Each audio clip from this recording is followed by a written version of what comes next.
नमस्कार, खबरों का पंचनामा देख रहे हैं आप। मैं हूं आपके साथ पूजा। हम लेकर आए हैं देश और दुनिया की 5 बड़ी खबरें, जिसपे चर्चा के लिए मेरे साथ स्टूडियो में मौजूद हैं कैपिटल टीवी के editor in chief doctor Manish Kumar. Doctor साहब, बहुत बहुत स्वागत है आपका। धन्यवाद। सबसे पहले नजर हेडलाइंस पर। आतंकवाद पर पीएम मोदी का कड़ा प्रहार। भारत ने इजराइल पर हमास के हमले को बताया आतंकवादी हमला। भारत के खुले सपोर्ट से भावुक हुआ इजराइल। पीएम मोदी की हो रही जमकर तारीफ। मुश्किल में दिल्ली के सीएम अरविंद केजरीवाल। शीश महल को लेकर सुप्रीम कोर्ट का बड़ा एक्शन। सुप्रीम कोर्ट ने 6 पीडब्ल्यूडी अधिकारियों की याचिका की खारिज। फर्जी पासपोर्ट के मामले में सीबीआई का बड़ा एक्शन। बंगाल और सिक्किम में 50 ठिकानों पर छापेमारी, 2 गिरफ्तार। इजरायली प्रधानमंत्री नेतन्याहू ने हमास को खत्म करने की खाई कसम। नेतन्याहू की खुली चुनौती से हड़कंप। गाजा में घुसे इजरायली सैनिक और टैंक। भारत पाकिस्तान के बीच वर्ल्ड कप का महामुकाबला। भारत ने पाकिस्तान को 191 रन पर समेटा। पाकिस्तान की टीम हुई ऑल आउट। खबरों की शुरुआत में सबसे पहले बात आतंकवाद पर पीएम मोदी के कड़े प्रहार की। इजराइल पर हमास के हमले को लेकर भारत का रुख साफ है। भारत ने इसे आतंकवादी हमला करार दिया है। हमास के साथ युद्ध में भारत से मिले सपोर्ट से इजराइल काफी ज्यादा भावुक हो गया है। इजराइल भारत का आभार जताते थक नहीं रहा। इजराइल के राजदूत नाओर गिलोन ने कहा कि जैसा सपोर्ट उन्हें भारतीयों से मिला है, उसे इजरायली भूल नहीं पाएंगे। प्रधानमंत्री नरेंद्र मोदी का जिक्र करते हुए गिलोन बोले कि वो हमले की आलोचना करने वाले पहले वर्ल्ड लीडर में से एक थे।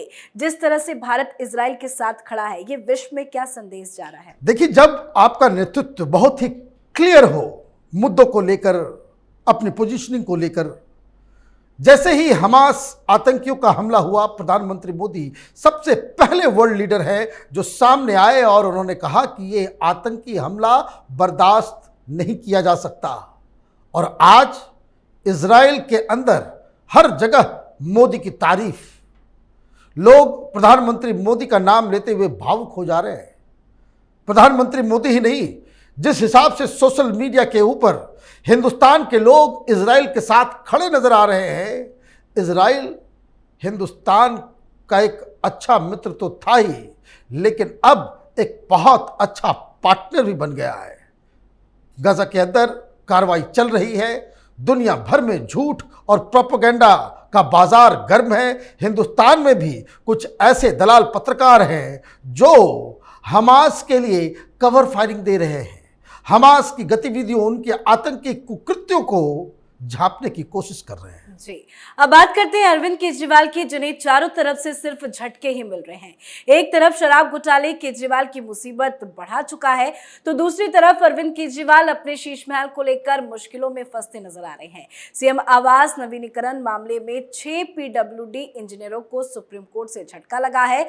सुप्रीम कोर्ट ने विजिलेंस के कारण बताओ नोटिस को रद्द करने से इनकार कर दिया है। सुप्रीम कोर्ट ने इस मामले में केंद्रीय प्रशासनिक न्यायाधिकरण के पास जाने के लिए कहा है। इससे पहले दिल्ली हाई कोर्ट ने भी उनकी याचिका को खारिज कर दिया था। सुप्रीम कोर्ट के इस झटके के बाद केजरीवाल की परेशानी कैसे बढ़ रही है? देखिए, ये जो 6 अधिकारी हैं, ये पीडब्ल्यूडी के वो अधिकारी हैं जिन्होंने फाइल पे साइन करके ये इलीगल काम किया। मुद्दा बहुत ही सिंपल है। सारी फाइलें क्लियर हुई। रिकंस्ट्रक्शन, नवीनीकरण, एक मकान जो ऑलरेडी एग्जिस्ट कर रहा है, उसको कैसे सुधारा जाए, कैसे उसको बेहतर बनाया जाए, इस चीज़ के लिए सारे सैंक्शंस दिए गए इन अधिकारियों के द्वारा। लेकिन नेट रिजल्ट क्या है? नेट रिजल्ट ये है कि केजरीवाल ने अपनी कलाबाजी दिखाते हुए पुरानी बिल्डिंग की नवीनीकरण नहीं, बल्कि एक नई बिल्डिंग ही खड़ी कर दी।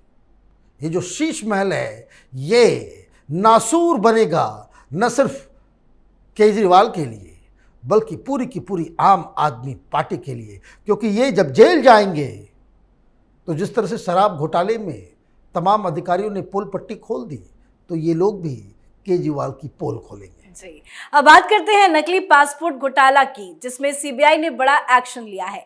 फर्जी और जाली पासपोर्ट के मामले में सीबीआई ने बड़ा कदम उठाते हुए पश्चिम बंगाल और सिक्किम के लगभग 50 जगहों पर छापा मारा है। कोलकाता, सिलीगुड़ी, गैंगटॉक और अन्य स्थानों पर सीबीआई ने ये रेड मारी है। 2 की गिरफ्तारी भी हो चुकी है। एफआईआर में 16 अधिकारियों सहित 24 व्यक्तियों के नाम है, जो रिश्वत के बदले गैर निवासियों सहित अयोग्य व्यक्तियों को जाली दस्तावेजों के आधार पर पासपोर्ट जारी कर रहे थे। क्या कुछ है ये नकली पासपोर्ट घोटाला? देखिए, सबसे पहली चीज, ये पूरा रैकेट जो चलता है, ये रोहिंग्यास, पाकिस्तान से भगोड़े, बांग्लादेशी मुसलमान, इन लोगों के लिए ये पूरा नेटवर्क तैयार किया गया। सरकारें पहले इसमें मदद करती थी वोट बैंक पॉलिटिक्स के चक्कर में, लेकिन हिंदुस्तान का कानून ही बड़ा लुंज पुंज है। ये लोग जिहादियों को, माफियाओं को, आईएसआई को, किसी को भी अंदर घुसा लेते हैं। कानून अगर मजबूत हो तो इस तरह के लोगों को तो सीधे उम्र कैद या फांसी देनी चाहिए, क्योंकि यही लोग हैं, यही तंत्र है, यही रैकेट है जिसके जरिए आतंकवादी, ड्रग माफिया, रोहिंग्यास, तमाम तरह के कट्टरपंथी हिंदुस्तान में अपना डेरा बसाते हैं। ये एक बहुत बड़ी कार्रवाई है, लेकिन कार्रवाई करके क्या होगा? आप इन्हें पकड़ लेंगे, फिर ये छूट जाएंगे, फिर बेल पे चले जाएंगे। तो ये लुंज पुंज तरीके से जो देश चल रहा है, ये इसी तरह के लोग उस कमी का फायदा उठा रहे हैं। जी, अब बात करते हैं इजराइल हमास जंग की, जो लगातार बढ़ता ही जा रहा है। इजराइल के प्रधानमंत्री ने देर रात देश के नागरिकों को संबोधित किया। इस दौरान उन्होंने हमास को पूरी तरह से खत्म करने की कसम भी खाई है। उन्होंने कहा कि ये तो अभी शुरुआत है, हम हमास को पूरी तरह से खत्म कर देंगे, जिसका अमेरिका ने भी समर्थन किया है। इजराइल के प्रधानमंत्री तो कह रहे हैं कि हमास को मिट्टी में मिला देंगे। आगे क्या होगा? मिट्टी में मिलाना ही चाहिए। कोई आतंकी संगठन आपके देश के अंदर घुस के 1200-1300 सिविलियंस को, बच्चों को, बेबीज को, महिलाओं को घुस के मार रहा है, बलात्कार कर रहा है, इसकी सजा तो मिलनी चाहिए। और नेतन्याहू साहब ने बिल्कुल साफ साफ कहा है कि जितने भी हमास के आतंकी हैं, ये सब ऑलरेडी डेड हैं, मर चुके हैं, उनको जीवित रहने का कोई अधिकार नहीं है। और उसके लिए जो इजराइल का डिटर्मिनेशन नजर आ रहा है, जिस तरह से बमबारी की जा रही है, ये देखिए, बहुत सारे लोग कह रहे हैं कि भाई फिलिस्तीन और ये और वो सारी चीजें अपनी जगह पे बात सही है, लेकिन ये हमास को ये शेल्टर देने वाले लोग भी तो यही है। आतंकी तो आतंकी, आतंकी का समर्थन देने वाले, चाहे वो पत्रकार हो, चाहे वो पॉलिटिशियन हो, चाहे वो आम जनता हो, अगर आप आतंकियों को शेल्टर देंगे, उन्हें बचाएंगे, उसके लिए जो है एक डिफेंस तैयार करेंगे, तो आप भी आतंकी हैं। हमास के लड़ाके और हमास के समर्थक, जिस तरह का जघन्य काम इन्होंने किया है, इजराइल तो छोड़ दीजिए, कोई भी दूसरा मुल्क होता इसी तरह की कार्रवाई करता कि पूरी गजा के अंदर वो मौत का तांडव जिसको कहते हैं, पूरे के पूरे इलाके को ध्वस्त करने के लिए इजराइल दिन ब दिन काम कर रहा है। और 1 महीने के अंदर ये गजा के अंदर एक भी हमास वाले नजर नहीं आएंगे। बिल्कुल। अब बात करते हैं Bharat Pakistan world cup match के महामुकाबले की। वनडे विश्व कप के 12वें मुकाबले में भारत का मुकाबला पाकिस्तान से हो रहा है। दोनों टीमों के बीच ये मैच अहमदाबाद के नरेंद्र मोदी स्टेडियम में खेला जा रहा है। भारत के कप्तान रोहित शर्मा ने टॉस जीतकर गेंदबाजी का फैसला किया। पाकिस्तान की टीम 191 रन पर सिमट गई है। भारत को जीत के लिए 192 रन का लक्ष्य मिला है।